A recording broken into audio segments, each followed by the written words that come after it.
The president abused his power for his own personal political benefit, without a doubt that the president's actions are a profound violation of the public trust.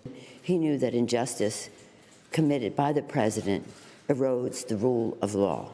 It becomes necessary for us to address, among other grievances, the president's failure to faithfully execute the law.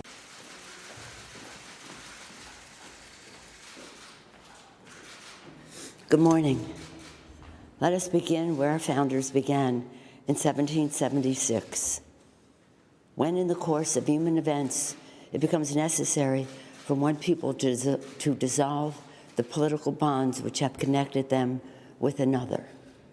With those words, our founders courageously began our Declaration of Independence from an oppressive monarch for, among other grievances, the king's refusal to follow rightfully passed laws.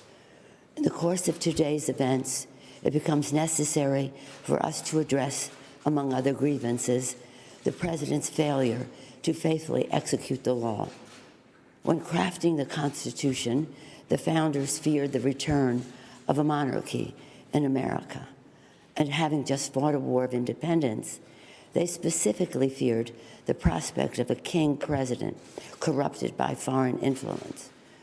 During the Constitutional Convention, James Madison, the architect of the Constitution, warned that a president might betray his trust to foreign powers, which might prove fatal to the Republic. Another founder, Governor Morris, feared that a president may be bribed by a greater interest to betray his trust.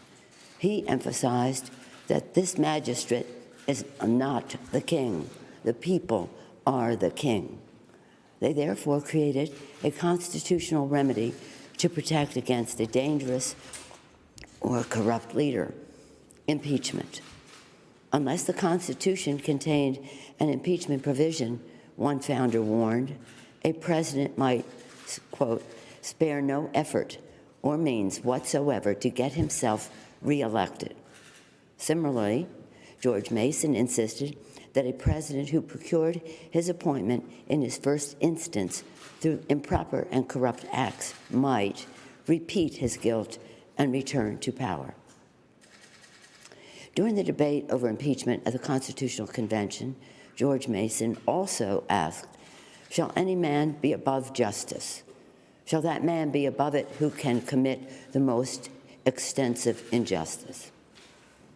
In his great wisdom, he knew that injustice committed by the president erodes the rule of law, the very idea of fair justice, which is the bedrock of our democracy. And if we allow a president to be above the law, we do so surely at the peril of our republic. In America, no one is above the law. Over the past few weeks, through the Intelligence Committee working with the Foreign Affairs and Oversight Committees, the American people have heard the testimony of truly patriotic career public servants, distinguished diplomats, and decorated war heroes, some of the president's own appointees. The facts are uncontested. The president abused his power for his own personal political benefit at the expense of our national security by withholding military aid and crucial Oval Office meeting in exchange for an announcement of an investigation into his political rival. Yesterday, at the Judiciary Committee, the American people heard testimony from leading American constitutional scholars who illuminated without a doubt that the president's actions are a profound violation of the public trust. The president's actions have seriously violated the Constitution, especially when he says and acts upon the belief. Article 2 says, I can do whatever I want. No, his wrongdoing strikes at the very heart of our Constitution, a separation of powers, 3 co-equal branches, each a check and balance on the other. A republic, if we can keep it, said Benjamin Franklin. Our democracy is what is at stake. The president leaves us no choice but to act, because he is trying to corrupt, once again, the election for his own benefit. The president has engaged in abuse of power, undermining our national security and jeopardizing the integrity of our elections.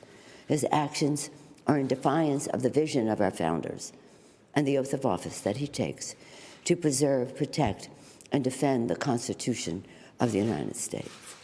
Sadly, but with confidence and humility, with allegiance to our founders and a heart full of love for America, today I am asking our chairman to proceed with articles of impeachment. I commend our committee chairs and our members for their somber approach to actions which I wish the president had not made necessary. In signing the Declaration of Independence, our founders invoked a firm reliance on divine providence. Democrats, too, are prayerful, and we will proceed in a manner worthy of our oath of office to support and defend the Constitution of the United States from all enemies, foreign and domestic. So help us God. Thank you.